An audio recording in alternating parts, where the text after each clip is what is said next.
Confession without commitment is counterfeit. Like Paul and Silas, we pray, singing praises to the Redeemer for his grace, redemption through the eyes of the condemned. We going in. How many people do you know that get married, that confess that they will love forever until death do them part, but then they just go and don't cultivate and don't stay committed to that relationship? In the book of Romans chapter 1, here in verses 8 through 15, Paul is eager to preach the gospel to the Roman believers.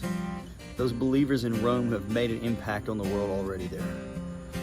The first thing he wants to say to them in verse 15 is that he is also eager to preach the gospel to you who are in Rome. When we think of the word gospel, we often think of Jesus died and resurrected, plain and simple. Bam! You can hear the auctioneer in the background going, believe in Jesus, I believe. Okay, you're saved, you're saved, you're saved. But we don't talk about commitment. We don't talk about how it takes commitment in a relationship that's cultivated and that is committed. I don't just believe in an idea, in some abstract idea that says I'm saved if I make this confession. No, it's about a commitment.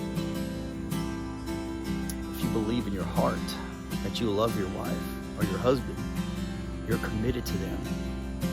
That's where true trust, trusting that the other won't commit adultery, trusting that the other one will always hold you when you're crying, trusting that they'll always be there if everyone else falls away. That's the type of commitment and trust that we need to have with the gospel of Christ. Paul's eager to preach the gospel again to some believers in Rome that have an awesome church. He's not just trying to lead them to salvation and get them to say they believe. He's trying to disciple them. He's given them Jesus in a more intent, descriptive way than we're used to. And in the book of Romans, as I hope we'll dive into together, there are four big parts of faith, which is the heartbeat of the gospel. Chapters 1 through 4, Paul lays out the gospel, the heart of the gospel. In Romans chapter 5 through 8, he talks about the assurance that the gospel provides every believer once they've been justified. Chapters 9 through 11, Paul defends the gospel with the issue of Israel and their unbelief currently. And then Paul gives us the transforming power of the gospel in chapters 12 through 15, verse 13, and then we have the end of the letter. Confession without commitment is counterfeit.